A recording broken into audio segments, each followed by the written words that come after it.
1. Seeking advice. So for context, I got hired in this job 2 years ago with no front of house experience, only 2 years back of house. In the interview, I said I am only interested in moving up to server, although I understand that may take a couple of months due to my lack of experience. The store owner who interviewed me hired me on as a takeaway to learn the menu with the promise to move me up within the next few months. Now, not to my surprise, this turned into over a year of me trying to get trained as a server and being told I am the best takeaway worker and they needed me to essentially babysit the others. After much back and forth and reminding of this promise, that was the only reason I took the job at the particular restaurant, he agreed to start training me. This restaurant also had a position called head wait, which stays after close and handles tipping everyone and dropping money, etc. After my first few training sessions, they asked if I would like to train this position, as it would guarantee a serving shift every time I had wait. I told him I would agree only to get my foot in the door while they found other people to train to replace the lady who was leaving, but was not at all interested in this as a permanent ordeal. Now, a whole year of head waiting a couple of nights a week later, I tell them I want to phase out before the school year, 2 months from now, starts, as I am a junior and have a pretty full load this time.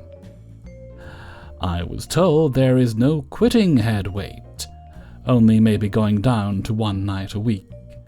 And if I was to try to quit, I would not be guaranteed any serving shifts moving forward. Yet, several co-workers who hired on way after me have been able to quit and move up with ease ahead of others who have been waiting months and months because they throw literal public tantrums until it's handled. I also have many other serving shifts each week where I don't head wait, so I'm not sure why those would be threatened, but since I've asked, I have only been given more headweight shifts instead of less. This does not make sense to me, as I have quickly become one of the most reliable servers with the best sales numbers and customer feedback. I never call out and take every table they throw at me, sometimes 10 table sections.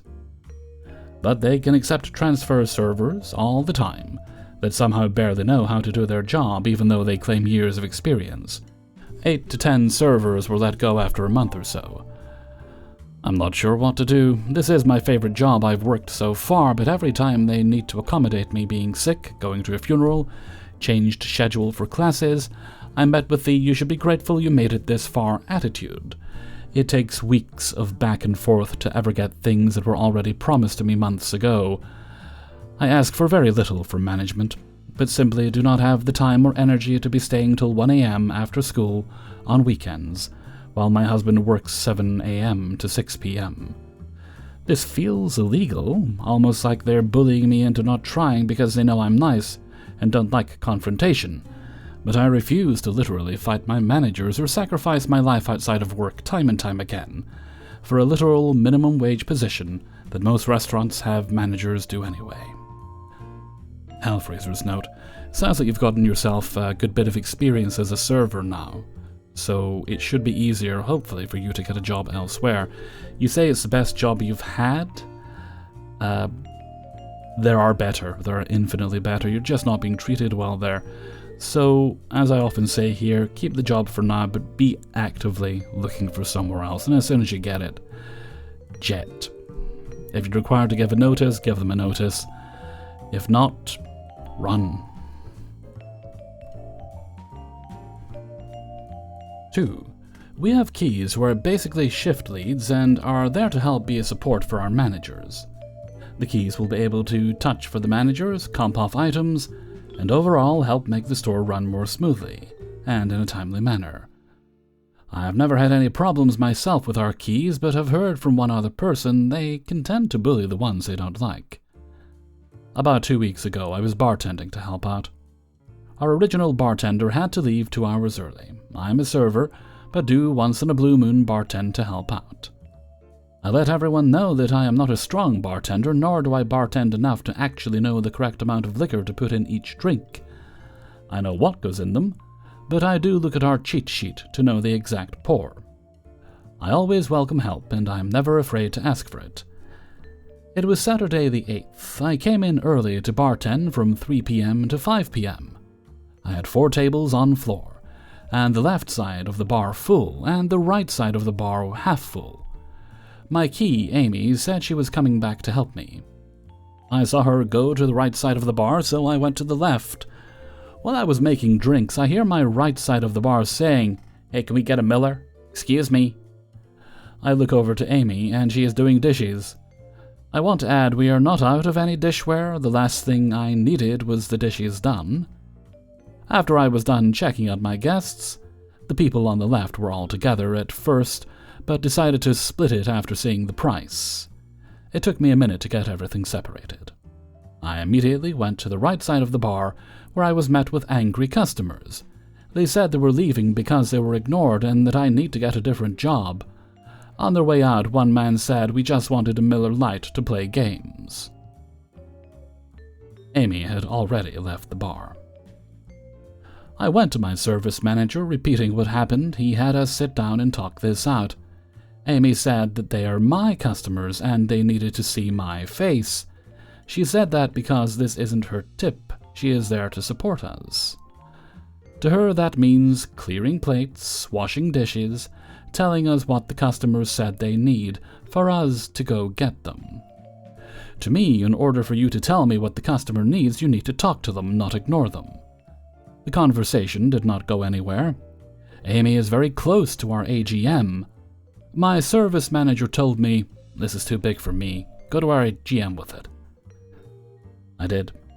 He told me basically, yes, the keys do need to try, and have me help the guest first, but the guest shouldn't be ignored. The moral of that conversation is that there are 2 sides of every story, and somewhere in the middle is the truth. Which is 100% right. I just can't stand that ignoring customers, and having a bartender be in the weeds saying you're going to help, then doing dishes. I was really upset. I don't get yelled at by my customers, hardly ever, until I started working here. The keys were sent into a meeting and told what their job duties are. Since then, they have been doing much more work. Since then, Amy has not said a word to me. I'm totally okay with this. I don't need her to be my friend, but I do need her to communicate when it comes to our job. I was asked by a few servers, why am I being ostracized by our 2 keys? I forgot, but I feel like it's important to mention our 2 keys have been best friends for 20 years. They are helping the other servers clear their tables, reset their section, run their food, and running their drinks as soon as they are up. All of that does not bother me. I am able to do that myself as a server. I added it in because it seems like supporting evidence for the big things that have been going on. When closing now, I am being given more things to do versus other people. They had me stock everything. Stocking we do in the morning and night. My issue was that it was 30 minutes after close, 2 hours after I was told I was done. I was told to put back together our soda machine. That is unsanitary, and part of our morning duties to put it back together. It was still wet, and nothing had soaked longer than an hour. The manager had walked off my section, but the key went back over it and found little things wrong with it, and had me fix things that were right the first time and wrong when fixed. That night I told both my key and service manager that it isn't okay how that night went. On a Thursday, when cut at 10 p.m., I should not be leaving at almost 1 a.m. when my service manager had given me the okay at 10 p.m. to go home. I had made everyone aware that I had to take my mom for a cancer screening in Chicago, and had to be awake at 4 a.m. We never have a server Monday to Thursday past 11 p.m. My service manager would tell our bartender to take a table, walk away, and then our key would tell me to take the table due to the bartender being busy. They are saying my tables are having issues when they aren't. This is something they did to the other girl when bullying her. Yesterday was my boiling point. I was on a party. My AGM was in charge of the party. Our managers are the ones who can close out our parties, add any additional items to the party check that they may have ordered with me, make sure everything is okay with the party, and to close out the party check. My first party was wonderful. and I went from a $94 tip to a $200 tip. My second was going okay until the end. They were ready to check out, and I went looking for my AGM. After looking for about 3 or 4 minutes, I find out she left. I start to look for my service manager. While looking, I go up to our host stand where a fellow server is standing with Amy. I asked if they knew where our service manager is for my party. Amy turns and walks away. I am not a quiet person and know they both heard me. The other servers say no, and I continue looking for my service manager. I go to my service manager to find out who is in charge of my party. They don't know, and I get called over by the party host. He told me he had to get some of his son's friends home for school the next day. By this point, it had been about 10 minutes. When I get back to my service manager, he tells me Amy is in charge of my party. He tries to call Amy over, but she continues doing what she is doing. The second time he uses his headset to call her over, she turns, looks at him, then proceeds to walk away. I look over, and the host of the party is right behind me. I tell him we located my manager in charge of your party and she will be right over. He informs me that his wife and kids are getting ready to go to the car. Finally, I walk away from my service manager, the third time he calls Amy over, to try to get some boxes and bags ready for the party to get them out of here ASAP. On my way over with the boxes, I see Amy go up to my first party and try to check them out. She then goes over to the correct party. That tells me not once did she double-check to make sure nothing was wrong with my party, which is good, and bad in a way for me. I walked over when Amy is finished checking them out and offer boxes. They tell me, "We just need to go, it's late." I don't understand why there was no communication. Anyway, so is this just little things I need to ignore, or should I actually do something? Hellfreezer's note, you should definitely do something about this because it's only going to get worse.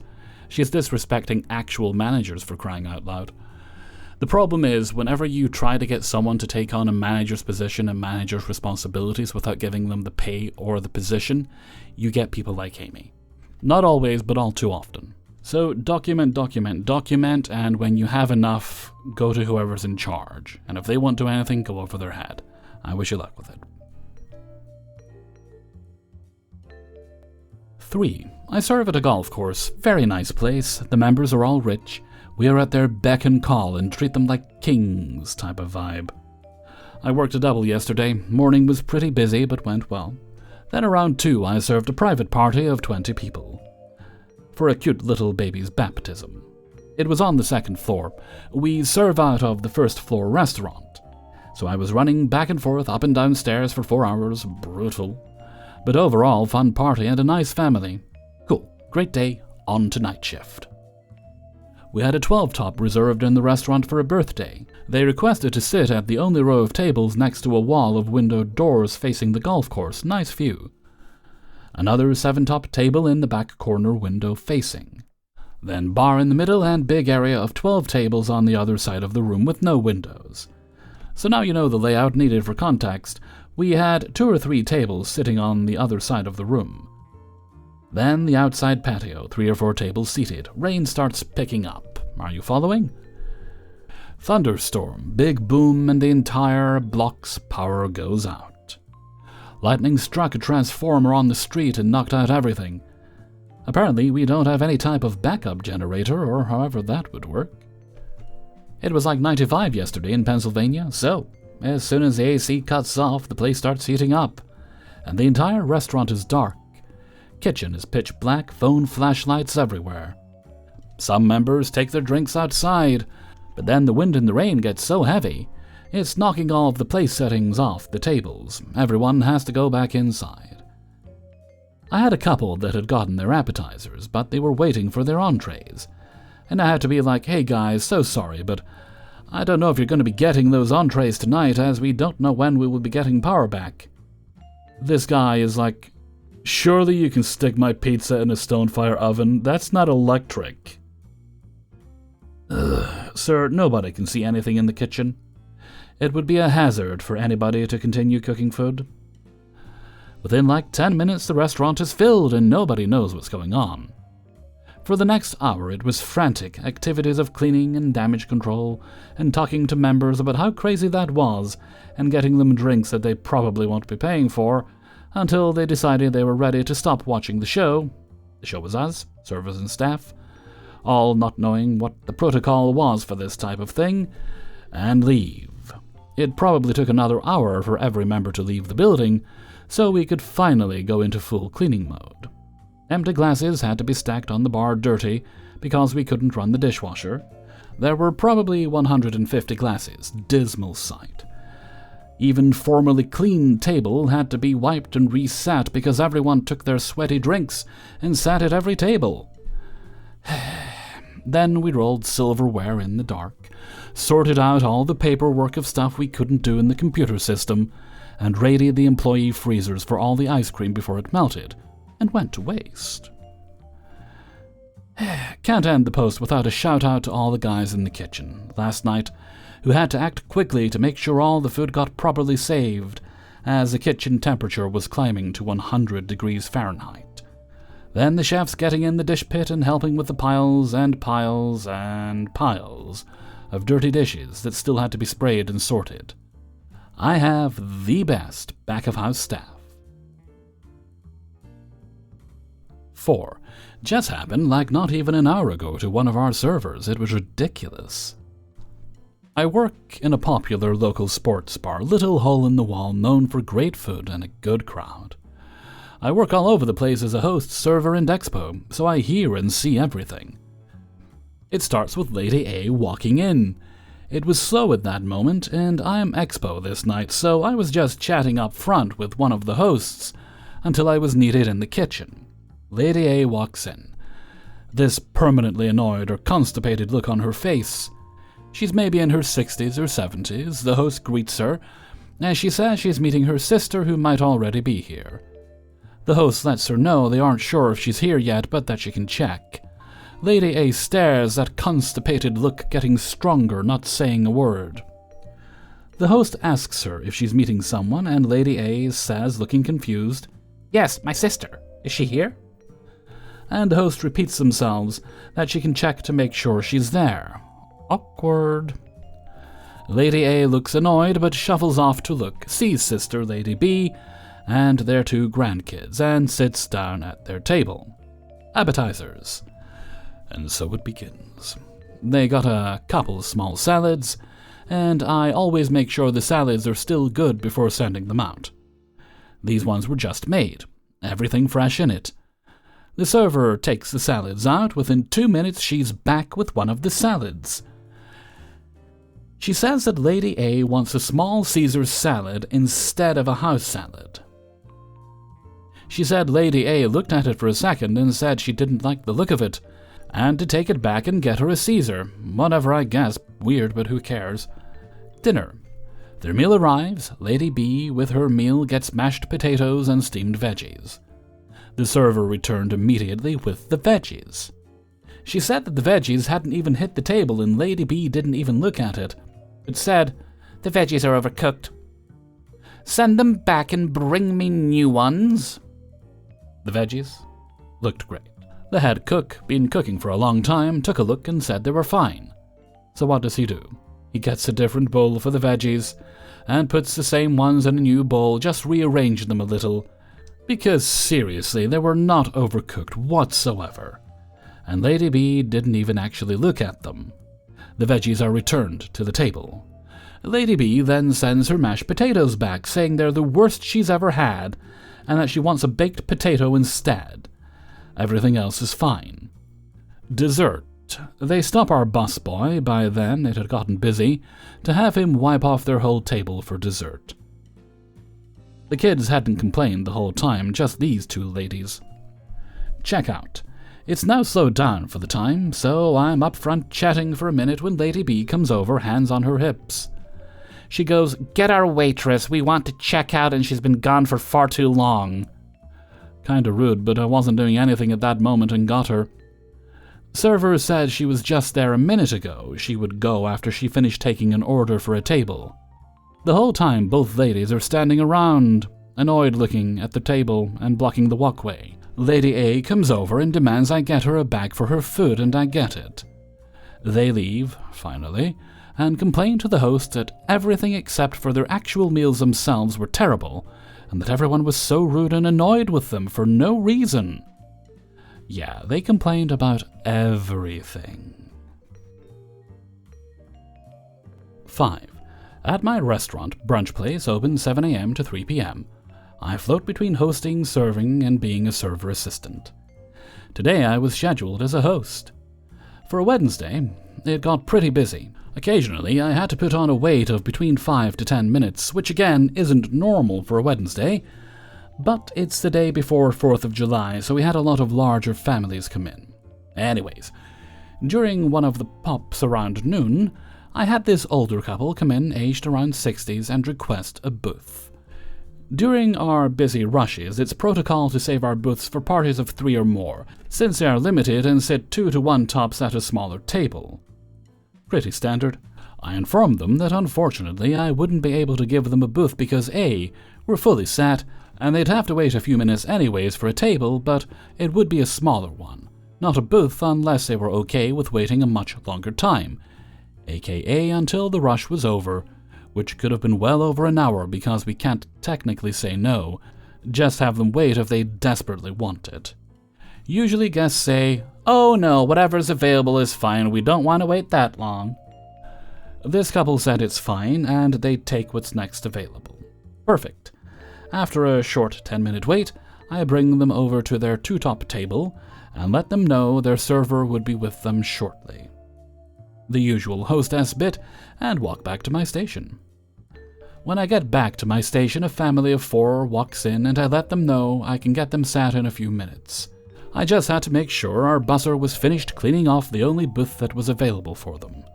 A minute passes. I go to the booth, set up the 4 menus in preparation for the family, and do a quick walk around to also give the kitchen an open menu count. As I walk back to the front, prepared to bring the family over, I notice the booth is now occupied with the couple I sat earlier. They had moved themselves with their drinks, pushed the menus to the side, and acted like they were there the whole time. I obviously went to the waitress who had them and asked her if she had moved them there, and she said she thought I did. She was just as confused as me. I went up to the couple and asked them if they had moved to the booth I had set up for a completely different group of guests. They smiled and said, "Oh no, we were here the whole time. The hostess set us here." When I tell you I gave them the biggest bitch face look and told them I am the one who sat them and I pointed to the original table, they looked at me and said no. "We asked for a booth and you cleaned this off for us." I immediately went to my manager to ask her what to do since we had absolutely no other tables available for a party of 4, other than our extremely large party tables, usually reserved for groups of 8 plus, and she said that since we can't technically make the couple move, we could do the next best thing and be passive-aggressively petty and sit the family of 4 at the unoccupied large party table, right next to them. So I did just that. The looks the couple gave me when I did that was flawless. The perfect, I can't believe they get to sit there and we can't look of pure pettiness. Moral of the story, don't be like the couple, don't move yourself when the restaurant is obviously packed. Especially to a table that already has menus set up, because that's just a dickhead move. Oh, and they didn't tip after sending their food back 2 times because their pancakes and waffles were too sugary for their liking. Hey everybody, Hellfreezer here, and thank you very much for listening to Spinning Plates, episode 249. And thank you very much to everybody who allowed me to use their stories in this video. Before you go, please hit the like button and share the video with friends and family. And if you'd like early access to these videos, you can support me on my Patreon page, and you'll get all the videos at once on a Monday. We've got some exciting, new and different things coming for you in the coming months, and you can be the first to get access to those too. That's linked in the description, along with a link to the Hellfreezer Discord server, as well as a link to the Hellfreezer merchandise store on Teespring. If you'd like to leave a tip for this video, you can do that by clicking on the heart with the $sign underneath the video. You don't have to do that or any of that, but I do very much appreciate the help. Okay. No other bits and bobs today, so let's move right along to Hellfreezer's question of the day. And today's question is... And this one is food related and comes via the Discord, and it's from Newcomb. Who puts the eggshell back in the carton and why? Well, I didn't even know that was a thing that some people did. But apparently it is. Now, as far as I know, generally if you're done with the eggshell, you throw it in the bin, the recycling, or if you compost, put it in the compost. That's what my dad used to do with that sort of thing. He was very into his gardening. But yeah, I mean, I don't put the egg back in the carton. Okay, not true. The only time I put the egg back in the carton is if I'm using like a whole carton. If I'm using like 6 eggs at once for something, sometimes I want to make a really big omelette or just have a load of scrambled eggs with toast. Then I'll put the thing back in the carton then, just to keep it from making before I throw it out, from making the surfaces icky before I gather everything and throw it out. But, well, that's what I do, so let me know what you think. Do you put it back in the carton, and can you solve this mystery for us? Right, before we go, let's have the answer of the day from a previous video. And this was from Spinning Plates 248, and was about, do you like to make sauces from scratch, or do you take the shortcut and buy the jar from the store like I usually do? And today's answer comes from Mystic Star. I usually make things from scratch, but it depends on what sauce I'm making. Like if I'm making gumbo, it's 50-50 for the roux. For spaghetti, I use canned tomato sauce that I season to death. But for a beef gravy, that I use the dry or powder mixes and some kitchen bouquet to make the gravy with a roast. And I've always gotten plenty of compliments on the meals I cook. But I'm Cajun, so cooking good food is in my blood, so to speak. I hope y'all are well. Have a great day. Thank you very much, Mystic Star. You've got me craving gumbo now. It's been a while since I made it, though. And with that, I'm going to head off for now. So until next time, thank you very much for listening, and take very good care of yourself.